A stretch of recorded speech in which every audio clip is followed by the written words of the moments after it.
Good morning, everybody. My name is Orit Kadish. I'm the chairman of Bain & Company, and it's a real pleasure to be here with this wonderful panel. Our topic, the digital economy, is not new to Davos, as I think almost everybody here knows.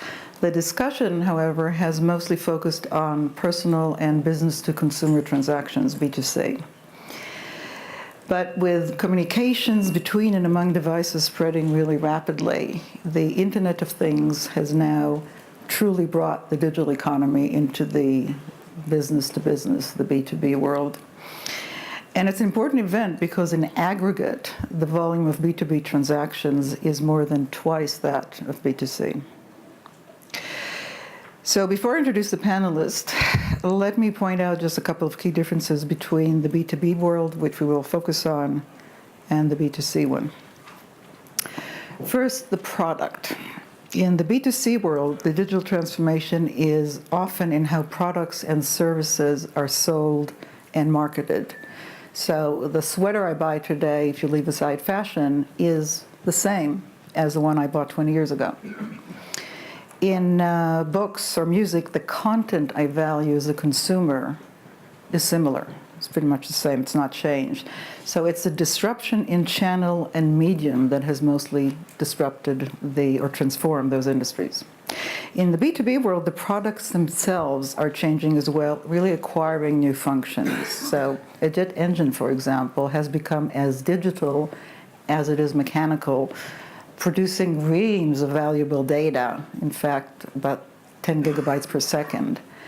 And when you allocate it to a database of other engines, like itself, this engine can actually tell you when it needs maintenance. And it can tell you when it's at the customer, after you've sold it.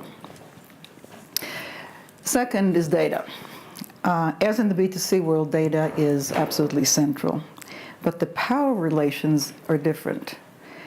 In B2B, customers will not give their data away casually, the way we consumers do for convenience. They hold their data tightly, they give it up reluctantly, and only in exchange for benefits they can understand. So with data becoming a precious competitive asset in B2B, and the fact that it can be generated and used anywhere in the value chain by anyone in the value chain. How is it shared? Who with? Who's going to get the most value out of it?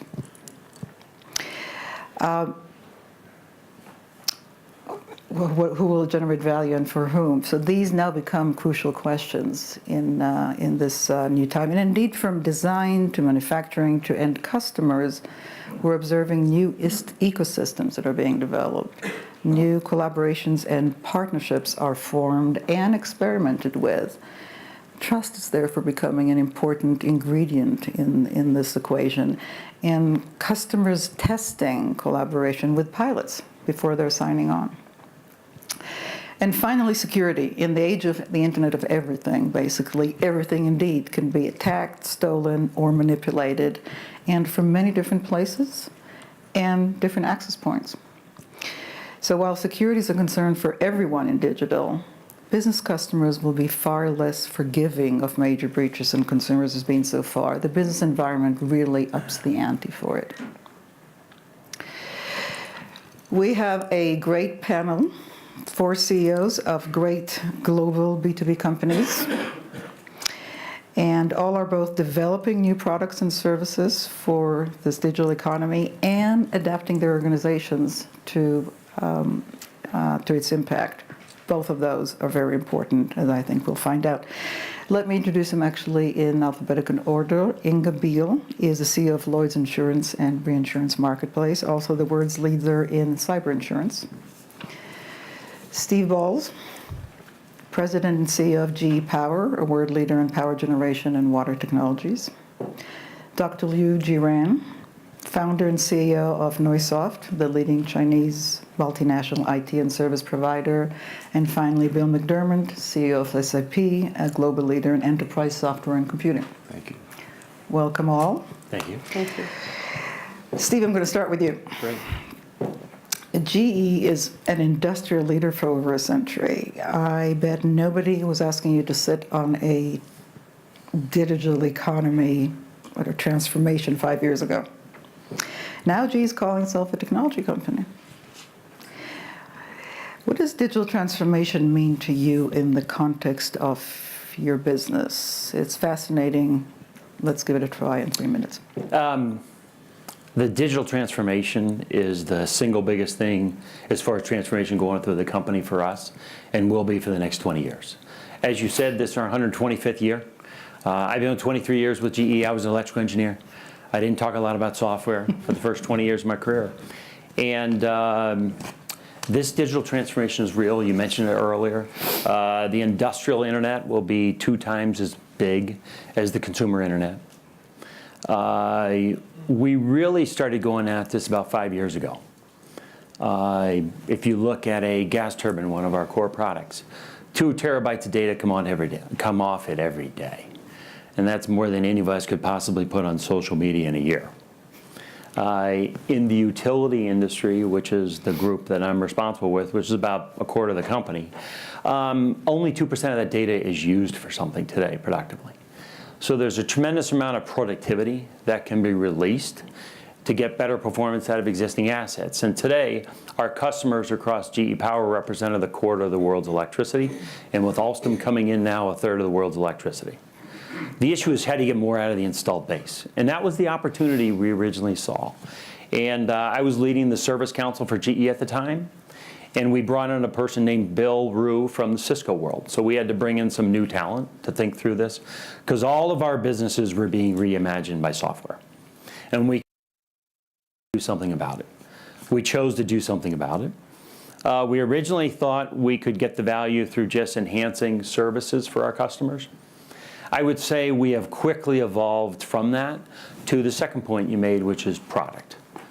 We said, hey, we're just not going to be about software and enabling our core offerings. This is about new software platforms. So we have a new product that we've introduced called Predix, which is a cloud-based open architecture project that will work horizontally across all of the GE product offerings. So jet engines, healthcare, gas turbines, everything we have. And we have a product called the Digital Twin, which is something where you go, that's an interesting name, but it actually is a virtual copy of any asset we have in our company for our customers that exists in the cloud. It real-time pulls information off any asset in the field and compares it to what should its optimum performance be based on physics-based models, machine-based learning, and an understanding of what could be done better. So an asset in the field, can it operate more efficiently? Is there an unplanned downtime that's coming up, which could shave off a tremendous amount of value? We now have 500,000 digital twins operating today, and these are across all of our platforms. It's been a major transition within the company. All GE businesses now have a chief digital officer. The one that I brought in 3 years ago did not come from a typical power background. He came from PeopleSoft, SAP, and we've had to import a lot of talent in the company. But I would say this, is I do a lot of work here at the World Economic Forum with the electricity cluster. And we highlighted last year $1.3 trillion of value to the energy industry in the next 10 years. $400 billion of that alone was just reducing unplanned downtime. It's happening now. One of our customers in Italy, they had a power plant that was going to get shut down. With software going in, that plant not only is not shut down, but it's the most efficient dispatch plant in Italy.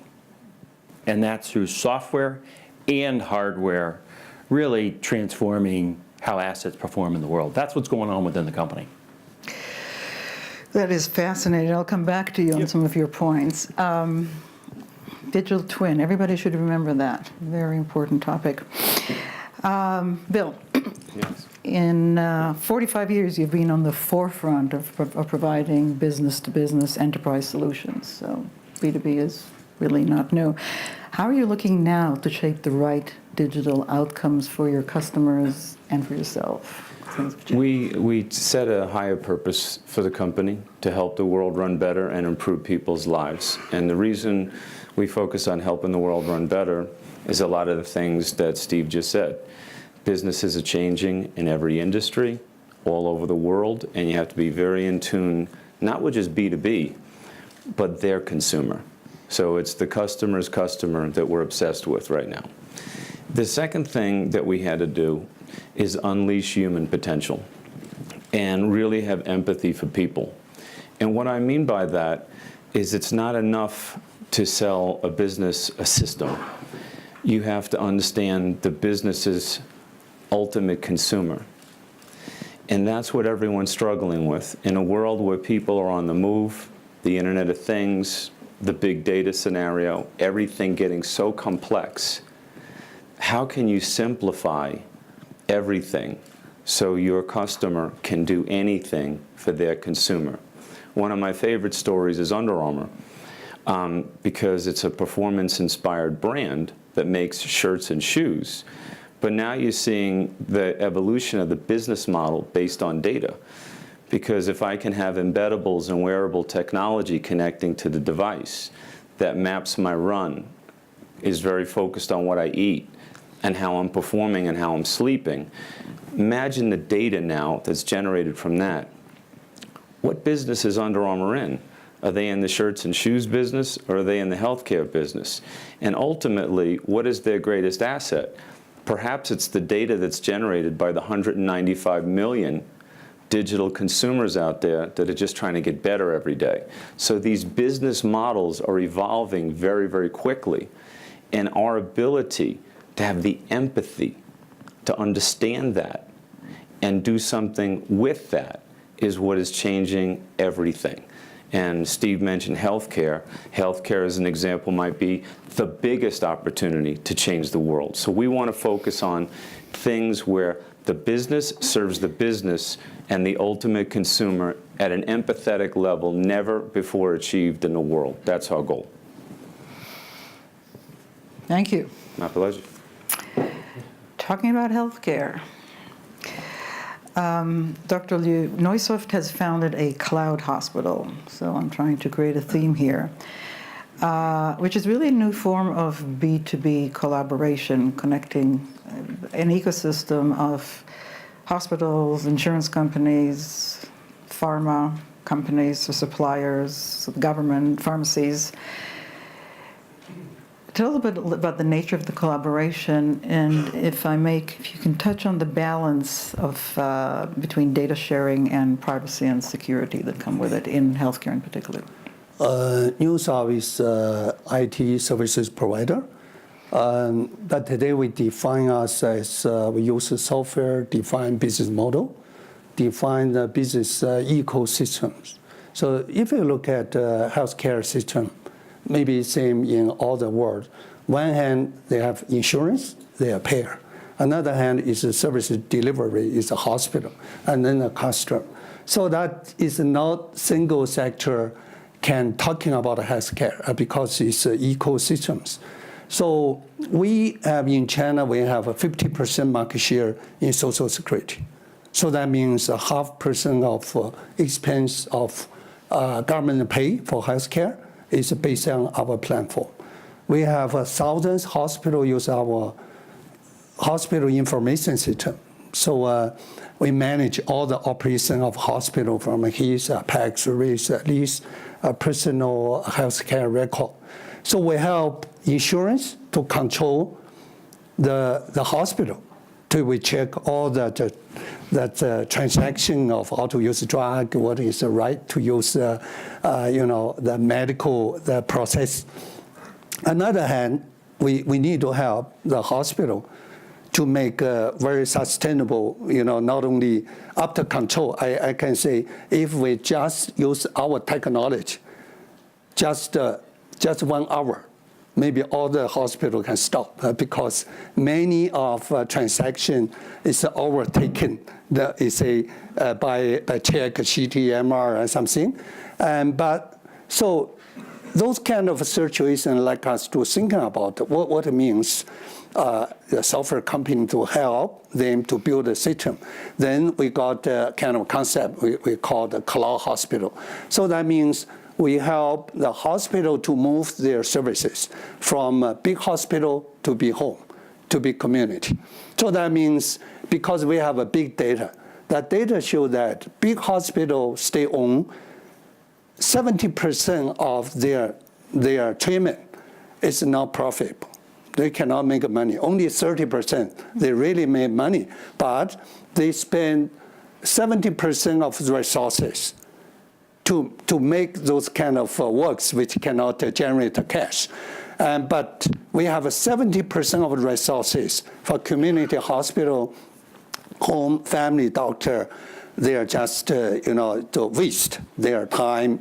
And so we make a cloud hospital, we make all the connection by internet. We like each of individual to have a personal doctor, family doctor. We like each of individual personal hospital, the data, personal healthcare data from hospital to move to each of individual's hand. Of course, it's a kind of a contract. So that means you have your personal document about all the healthcare, even you move from one hospital to another hospital.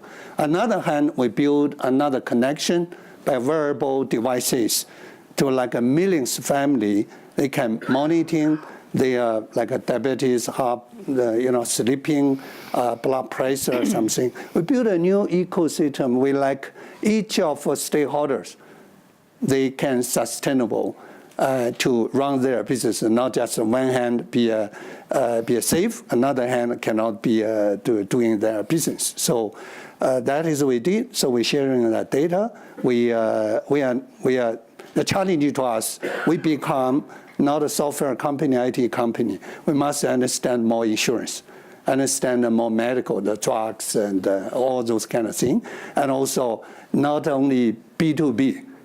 I call that BBC. That means we must understand C, and then we can understand B. Yeah, if you don't understand C, you cannot help B to make success business. I'll come back to security, but thank you very much. Talking about security, Inga, you obviously play a major role in the market of cybersecurity, and you're insuring businesses, but to do that, you really need to understand how cybersecurity works, how your customers are actually practicing security, and actually, in your opinion, do they do enough of it? Yeah, and of course, we're in the risk business, so we're always looking at what's going on in the world. And I tell you this, the rise of digital is quite alarming. And if you look, we've got a selection of businesses here today who are really investing in technology. But if you look at the S&P 500 and the number of firms on there and the assets and how they've changed. So many years ago, we would have said that 83% of the assets on the S&P were tangible of some sort. That has completely reversed now to 84% of assets being intangible. That means this thing that we can't really touch somehow. And that's what technology and the digitalization is doing for the world. So this puts businesses under completely different types of risks. And I think there are sort of two firms in the world when it comes to knowing about cyber. There's the firms that know that they've been hacked and attacked, and those who have been hacked and attacked but don't know they have. Because that's about 100% of the firms. Right? Yes, exactly. Because let's face it, that's what's going on in the world. And we know there are all sorts of types of hackers out there, some just doing it for sport, some much more malicious and wanting to bring companies and potentially governments down. So it's a really serious threat out there, and way, way up on our emerging risk radar as we're looking at the risks that businesses are facing, because of course we do mainly insure businesses. And I think the thing is, it is getting on the boardroom agenda these days, but some of the survey work we've done, particularly recently in Europe, is showing a certain amount of complacency still, in that CEOs, perhaps their IT departments, their head of IT, their head of digital is saying, you know, they don't want to be seen to be doing a bad job. So we've got everything under control. We're doing all the intrusion testing, the penetration testing that we might need to do to make you feel secure, because of course they're defending their role and their job and what they're doing. But it is really up to the boards to keep pushing businesses on this, because no business can say that they're safe on this. And I think importantly, you have to do work on your firewall and make sure that you've got antivirus software and everything in there. But importantly, of course, everyone is being connected to other people. So there are all sorts of suppliers, there are all sorts of customers that people are also connected with.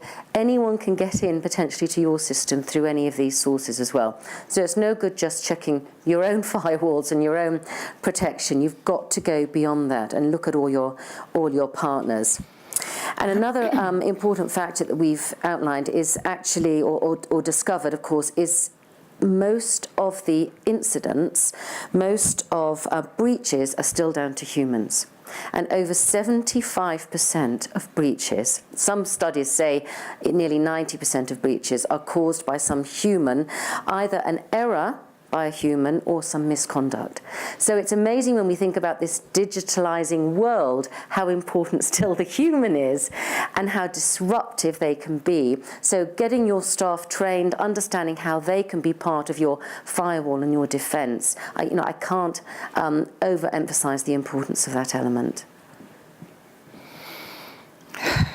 Aren't you going to have robots since being trained? Maybe we'll have more mistakes. I'd love this to be a conversation, and please do get into comment about each other. But talking about the amount of data, which we all sort of touched on, and in particular, you're talking about Power Engine, you're sharing data, and you want to have people obviously share their data on products so the good things that you mentioned can happen. On the other hand, if I'm a utility, I'm going to be a little concerned. This is a different relationship than the one I've had before. Right. How do you, I know there are a lot of pilots going, but how do you think about those relationships? How do you plan for them? How do you manage them? And how do you manage the customers on the other side who are saying, why should I share all this information with you? I understand their benefits, but.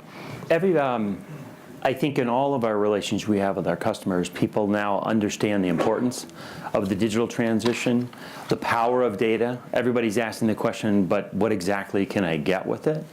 And these relationships in many cases for GE go back 80 years, 100 years. So we trust each other. And these are relationships that are passed down through generations. What I would say is that there's no question about it. Every discussion starts with, from the customer, how's my data going to get protected? And is that within their specific site, within their country? How's that going to work? After you get from that, many times we get into an area where they want to share their data on a pilot basis. That's why I think what's a little different in the B2B versus the B2C world. We'll work with an airline. We'll work with a power customer, and they say, I'm going to give you an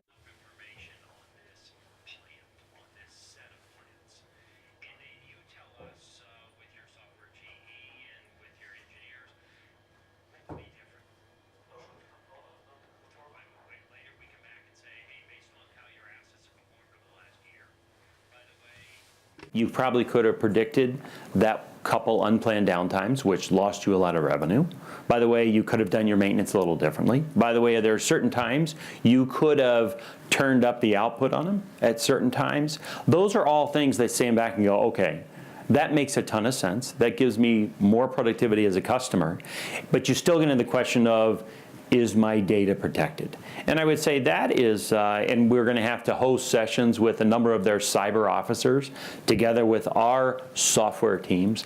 But I'd say what's different in the B2B world is there's a clear understanding for it. They have their firewall teams. We share our experience around GE on what we have to do as a company, not only at the factory floor to all of our diverse employees, 300,000 around the world, how that rolls up. But I would say is nobody's saying because of that risk I'm not going. I'm going on this digital transformation. We have to be clear how we do that. And face it, it's the customer's data. And it's us working in partnership with them on getting the value for it. So let me just ask you Yeah. a question. So I experimented, I piloted, Yeah. and boy, I loved what you told me about that jet engine. That is an easy one for all of us to understand because we all fly in planes. And you saved me downtime on the plane because of whatever your example was. Gee, now I don't want to, I still want to have 2 or 3 suppliers, or 2 in this case mostly, but 2 or 3 suppliers, but I'd like that information on the rest of my engines. What happens to the customer discussion then? I would say, therefore, in our world, we had to design our Predix operating system platform for the industrial internet to work on anybody's equipment. Because our customers in a digital world, their assets, as much as I would like them all to be GE, it's not going to work out that way. It's going to be a multi-diverse fleet for many years. So when we designed our platform, it has to, number one, work on everybody else's software equipment. Number 2 is many times the customers say, I want to write my own applications. I want to do my own value-added work. So we have 20,000 developers now working on Predix, of which some of those are customers. So they can do their own work. So you're right. As they get into a pilot, they want to expand it. They want to use it on their whole asset base. They want to do their own development work. And that's something that I think is different in the B2B world, which is you have to enable the customers to generate their own creativity. You have to be able to work in an environment that's not all of your legacy equipment. So I'm going to move right along, but so you've gone from being really a hardware company, if there ever was one, so really great hardware leader in many segments, to truly changing the nature of your business to becoming more and more truly a technology company, as you say, because you're open to things that you couldn't have imagined before. So it's a completely new world that we're operating We have in. embedded in this business called GE, we have a $6 billion software company today. And it's going to be top 10 in the world going forward. But what's different heard is it here that first. each, Second, actually. each of our industrial businesses have a chief digital officer. So I think that's the difference we're trying to do, is there'll be a software business within GE, but it's how to differentiate our hardware businesses. That's where we're headed. You mentioned talking about data and how people trust it, that you really have all this data moving between all those different entities that you mentioned, especially in healthcare. People are very concerned not just about security, but also about privacy.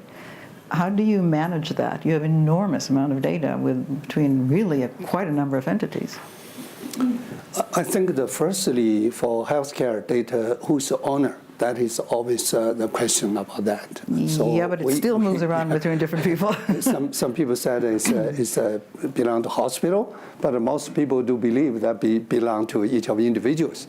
So because of this, we make a kind of agreement with individuals by mobile phone. So the logic is that most of the individuals, they want the benefit to sharing that data, because after they sharing that data, they can use that data to say different doctor.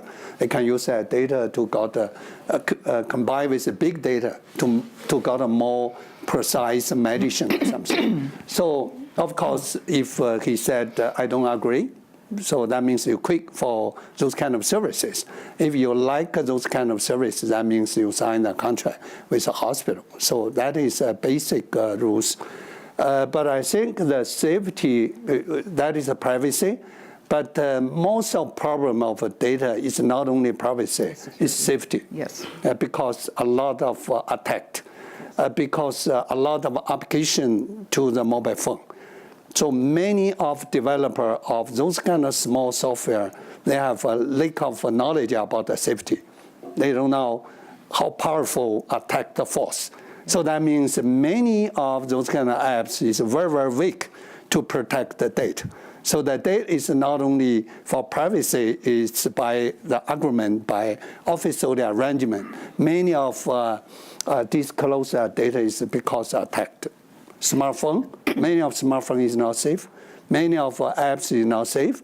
Many of third-party service providers is not safe because they are not knowledge about how to build very strong, powerful the secure the platform. But in your, you're the entity that actually is connecting all those different entities. So I understand the privacy. I signed it, that's fine.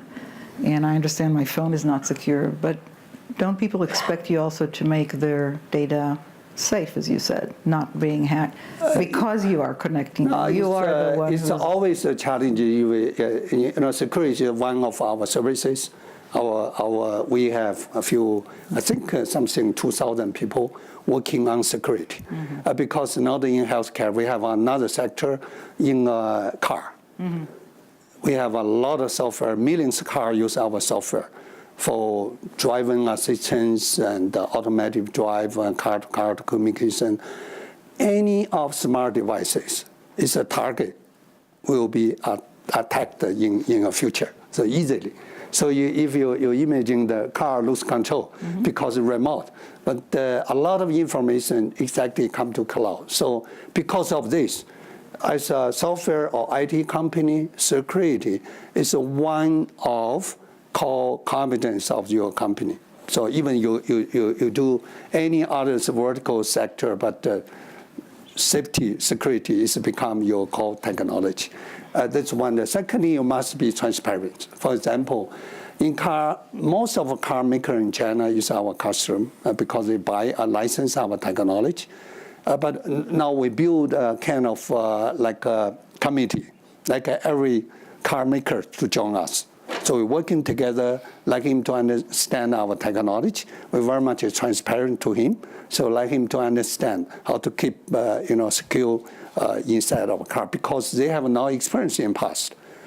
The car before is not connected. Yep. So. I just wanted to say something about this this idea that it is the CEO or the firm's responsibility, and I think it definitely is. And I think CEOs' roles can be lost. I mean, they can be finding themselves out of work depending how they've handled some sort of breach of security. And it's not just for B2C businesses, it's B2B, B2B2C. It's going to be so important. Share prices can be dramatically affected, valuations can plummet, all depending on how you've responded to a breach. So we live in an imperfect world. We know we can't get that security right up front, but there's a hell of a lot we can do post some sort of breach and handling it. And I think that is also equally important to get yourself prepared for, because it can mean you're out of a job or your company has really suffered, depending how you respond. I think not only CEOs, but governments can come and fall. That's what we're learning. Touch on security and your relationship with customers. You mentioned they have changed some. So you've been in this business of supplying solutions, as I said, for a long period of time. And you said we're B2B2C. At the end of the day, everything is B2B to B2B to C to C, because Right. C is ultimately what judges. But what has fundamentally changed in the way you look at security? Yeah, maybe one way of simplifying it is to think of it as a consumer to business economy. And because the consumer is in charge of everything, whether the consumer is shopping for a product or they're a patient, they expect precision, personal service. And they want what they want in the form they want it in. And you mentioned a great word earlier, which is trust. And to me, that's what that bond means with that consumer or that patient. That there's an implicit expectation that if I do business with you, I can trust you. So this single view of the customer starts with the device. They're on the move. They're creating transactions and communications with you. They're extremely social. They're obviously shopping all channels, so this omni-channel world we're in, whether it's direct to consumer, wholesale, or retail, they're everywhere. And they want you to know exactly who they are in all those channels. Now, what's interesting, once I have that single view of the customer, that means the big data challenge has to be coalesced, no matter what channel I'm dealing with you, including social. Now, when you get into the supply chain, you're going to see a lot of co-innovation going on between companies, because no one company has all the solutions. So you have trading partners and people you work with. And this is where it gets kind of interesting, And I think the point that Inga made earlier, which is the expectation is not only that you're secure, but your trading partners are secure. So more and more, I believe that inter-enterprise computing between companies and trading partners and the secure nature of those interactions is going to be an expectation on the part of the ultimate consumer. And the reality is, when you're a brand-led company, and that's the nature of a consumer-led company, I don't think you'll last very long if your consumers aren't secure. And on this healthcare debate, I mean, this idea of opting in because you can self-secure my record. And as I go from a first responder to a nurse to a doctor to a surgeon, from one hospital to another, to know that those exchanges are secure is one thing. But also to know that the quality of the care is the highest and the best is another thing. And people have a false sense of security today, because what's so secure about filling out a form and doing it every single time you talk to a new person in a new department? And they call out your name and say, you know, Mr. McDermott, you know, we're ready to see you now. Is your address still the same? Your urologist is aware. Right. So I think the idea is opting in, whether you're a consumer in a commercial arrangement or you're a patient in a medical arrangement, to expect total single view and precision care whilst also at the same time getting security. And it's our job, running big companies, to secure inter-enterprise collaboration as a layer of security to deliver that promise. And if we don't, we'll suffer tremendous consequences. And I think you're absolutely right, Inga, on the risk of not doing that extremely well.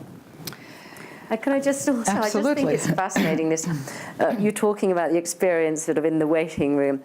Our industry, the insurance, has traditionally been very, very paper-based, but stacks and stacks of data. But people didn't really think of it as sharing data.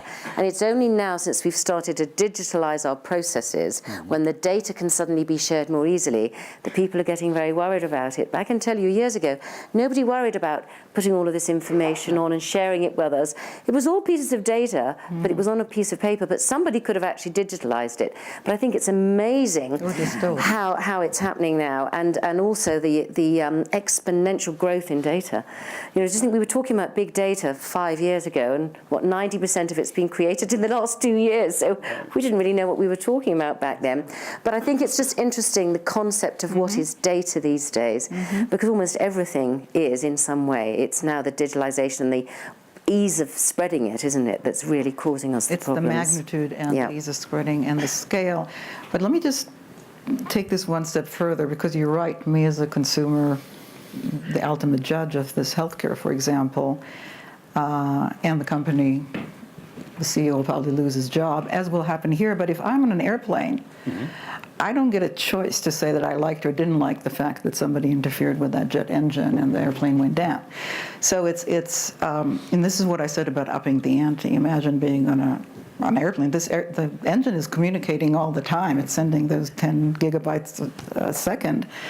And there is ability now to interfere there, which before you actually had to have a person on the plane doing things.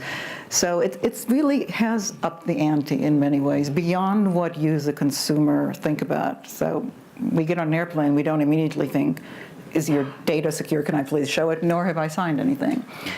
So maybe, and same with utilities, so you can bring down cities and towns and countries. So maybe tell us about that extra thing beyond what the consumer really is aware of that you have to do.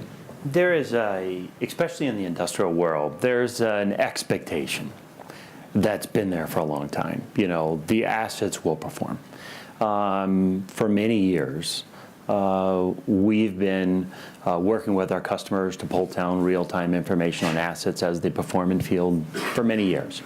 That's been done for just predictability, reliability. It's also been done for maintenance, scheduled maintenance. The issue in this new world with machine-based learning, data, physics-based models, et cetera, is after that base of you got to do that as the beginning, you can take that to another level. And that's the real opportunity that's opening up. It is, the point's been made a couple times on trust. The data's been there. I would say in many of our industries, less than 5% of the data is really mined. So once you yes. get past the data's secure, are we looking at all of the data? And the amount of data that's coming in is astronomically growing. Yes. So the potential's there too. So the point that's been made around the foundation needs to be secure. There's an expectation that it is, but I think more and more people understand that there's always going to be some issues. Then with that, but there's so much more to be tapped into.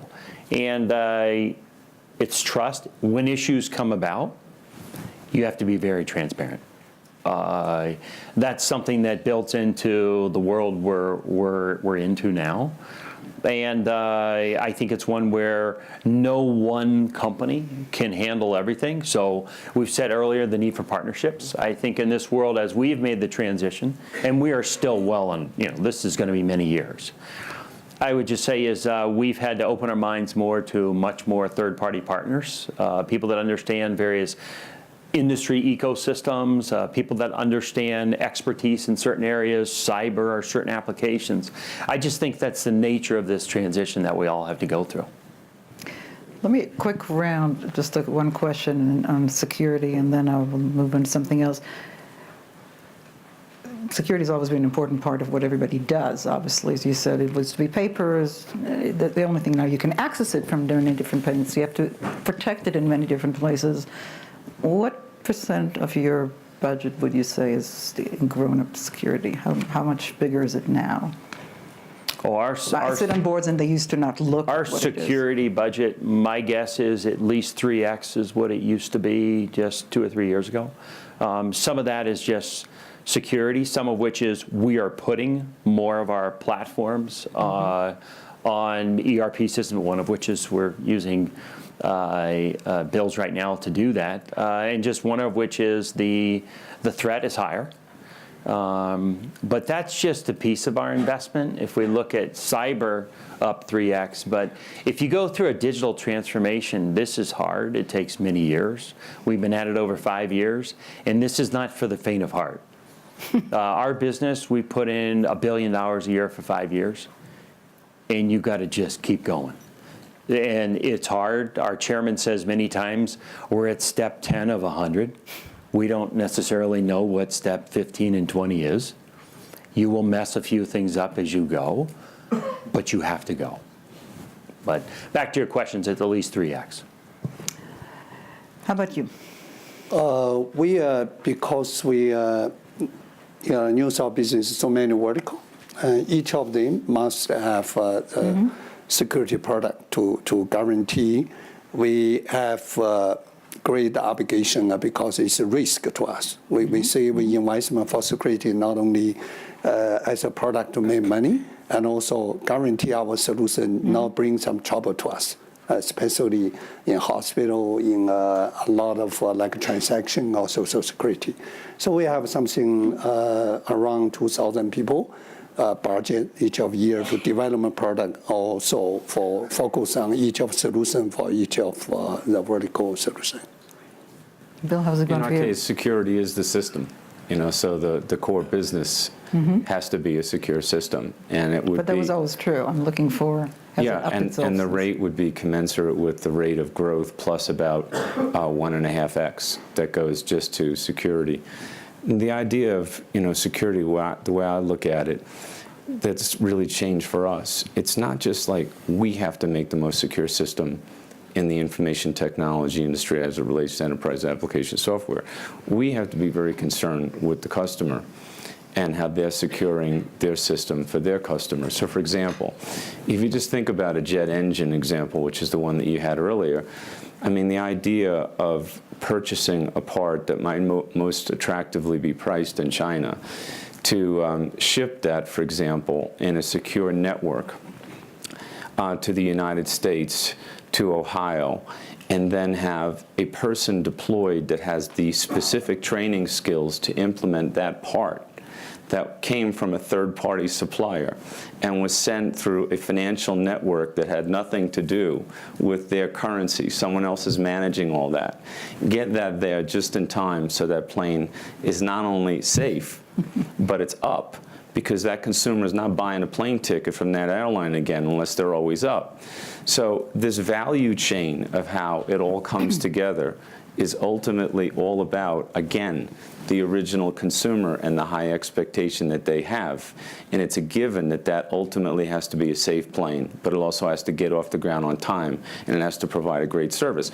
Now, in the past, the hardware provider made a lot of money on the hardware for that jet engine, and that's no longer the truth.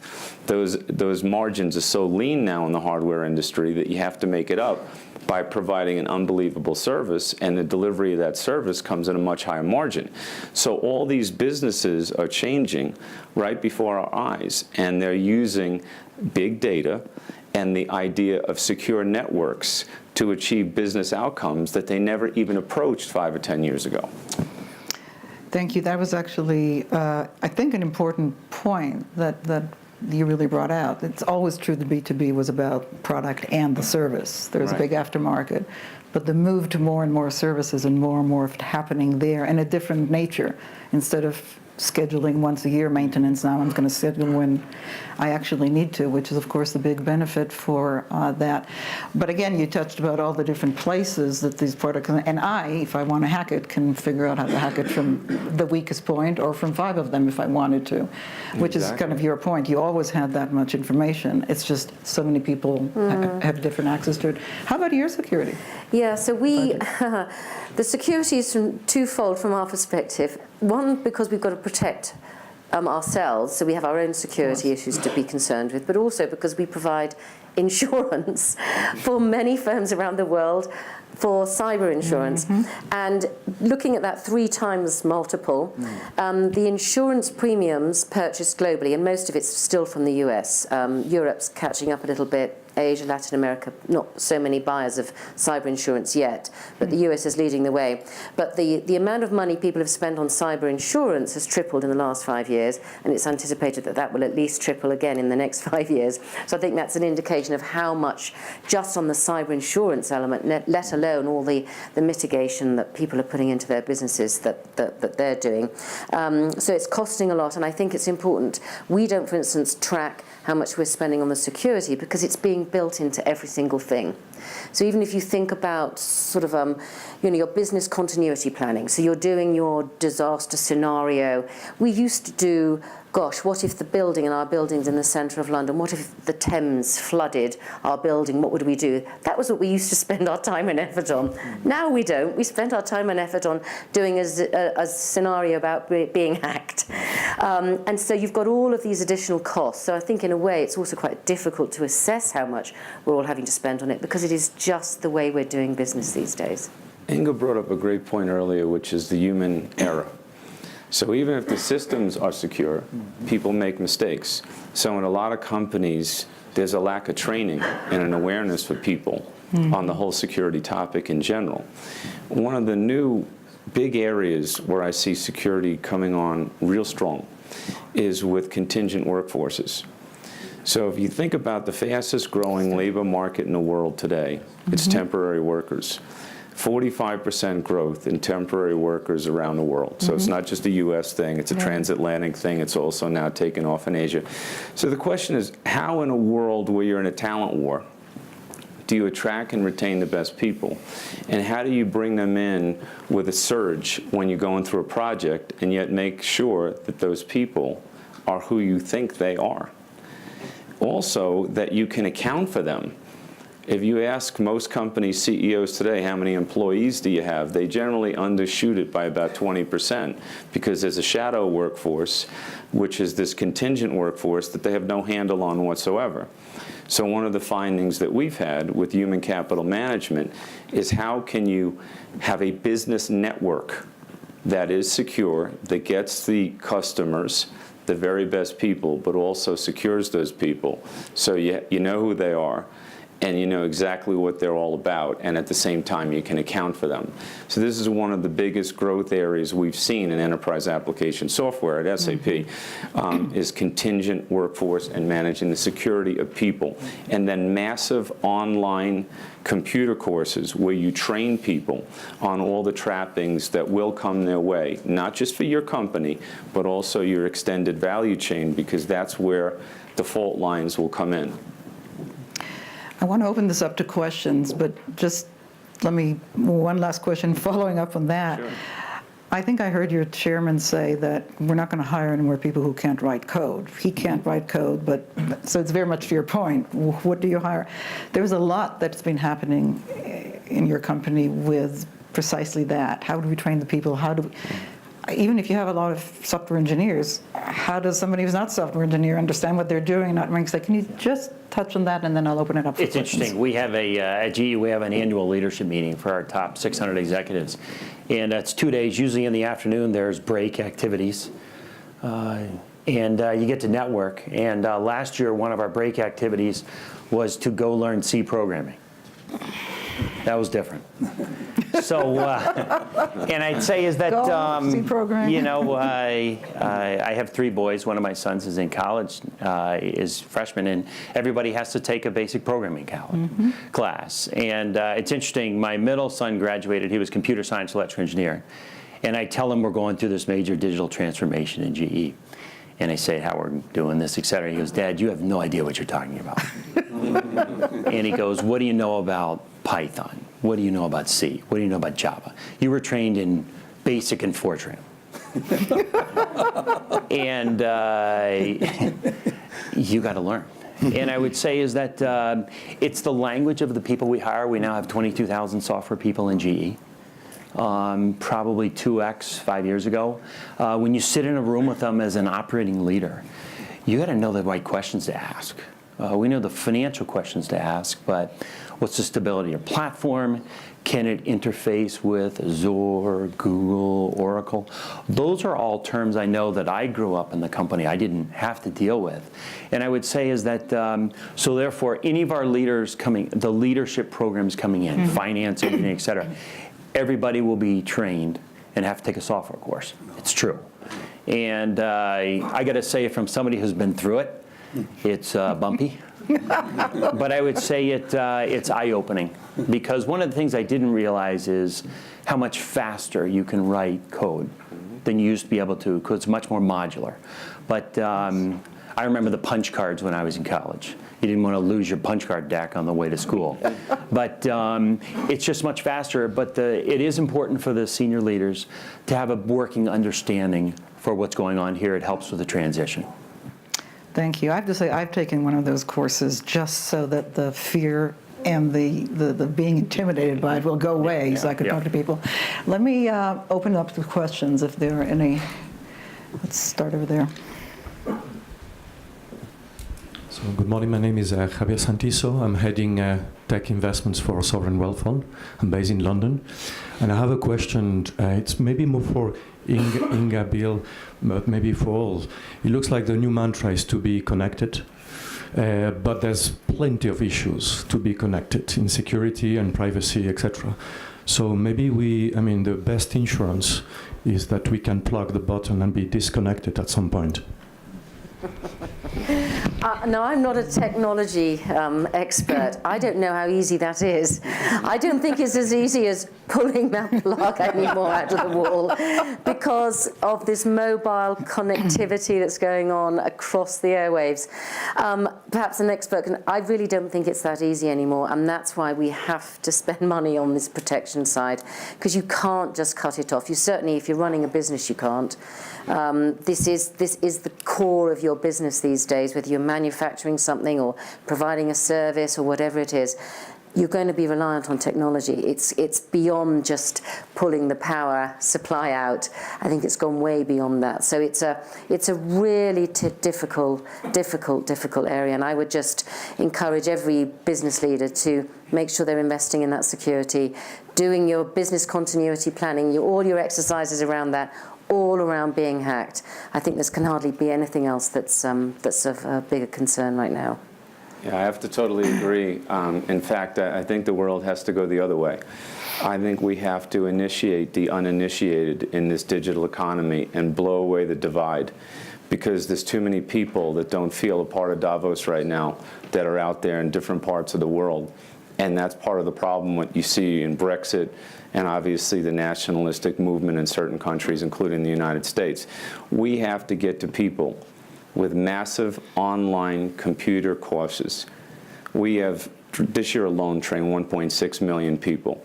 We have to get to universities and align with young people. We have to get to high schools and grade schools. And we have to initiate young people in this new economy and also retrain people that are completely like blue-collar workers like my dad, that don't feel a part of this economy, that want to feel like they got a chance, they can make it. And I think it's just the opposite of disconnecting. It's how do we connect them?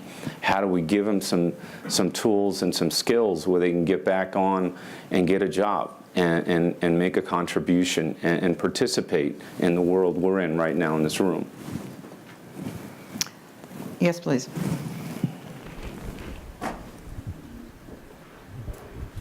Hi, my name is Yuhyun Park. I'm founder of DQ Institute. It's like IQEQ, meaning DQ for children and employee. I have a question about the transparency. I heard enough about the security and how B2B business has to secure the inter-business security and data transaction. But there was a recent study from a web that more than 50% of end consumer do not understand how their data has been collected and used by the companies. And around up to 70% of end consumers feel uncomfortable about how their data has been used, and they don't think they've been informed enough. So I think it's a transparency is a starting point of building trust between the companies and end users. And it has not been well addressed by the digital social media companies as well as the digital companies. So I'd like to hear your enlightened view how the industry have to move forward to build the transparency and accountability, to build the trust. And also I'd like to hear your view on how government has to played a role in this process. There are quite a number of questions there. Let me focus on transparency and please relate to government. You mentioned transparency, particularly about end consumers, B2B to B2B to consumer, which is what the question was, and then I think you mentioned transparency. Why don't you start? Okay. I think the consumer owns their data, whether they're a patient and they've opted in because there's a self-interest of better service or something that they get out of the transaction, but it should always be their data. And when they opt in, they should have choice not to opt in if they don't want their data in any way seen or used by anybody. They should have that choice. But most consumers will opt in because there's something in their self-interest in doing so. Healthcare is the best example I can give you, where they would want to opt in. I don't think government should play a role in creating scenarios where there's backdoors into technology and there isn't that sovereign agreement with a person that your data is private. Now, at a metadata level, are there things that can be gleaned from trends and data that can really be helpful that people would sign up for? Yeah. I'll give you an example. In the state of Indiana, when soon-to-be Vice President Pence was the governor, basically the idea in infant mortality rates in Indiana, they weren't dropping nearly as quick in Indiana as they were other states. So there was this idea of how do we get the infant mortality rate to improve. So people were very willing to opt in. With limited and scarce resources, the idea was, do we have the data and the visibility to understand where the problem is? And with technology, the scarce resources the government had could then be dedicated to single moms if there was alcohol or drugs or work issues or just simple, how do I get my child care? All those issues could be remediated with the technology, but you had to opt in. And guess what? Infant mortality rates dropped down to the national average very, very quickly. So I think the idea is if you opt in, you know it's your free will that got you in, and there's benefits in it, then I think it's a good thing. But I don't think it's a good thing if you don't have choice. And I don't think it's a good thing if there's any such idea of backdoors where your data can in some way be surveyed without your approval? I think there's something, so I just want to pick up on the transparency thing. I think there is something there that businesses can do in terms of reporting on this. If I just think a pertinent piece of legislation that's coming in the UK in terms of what companies have to report, for instance, is the gender pay gap. Completely different topic, but they're going to have to report it. Now that's going to become more transparent to people. What it starts to drive is a different behaviour. So if businesses in some way are asked or forced or are perhaps start off volunteering to be transparent about the data and the way they're using it, I think it just starts to drive that trust element. Again, it's not necessarily a new thing, because if I think about insurance, we were always using people's data and their individual facets and the peculiarities about them to determine what price we were going to charge for their insurance. In those days, though, they didn't necessarily get so concerned that we were using their personal data. But we've been using it a lot.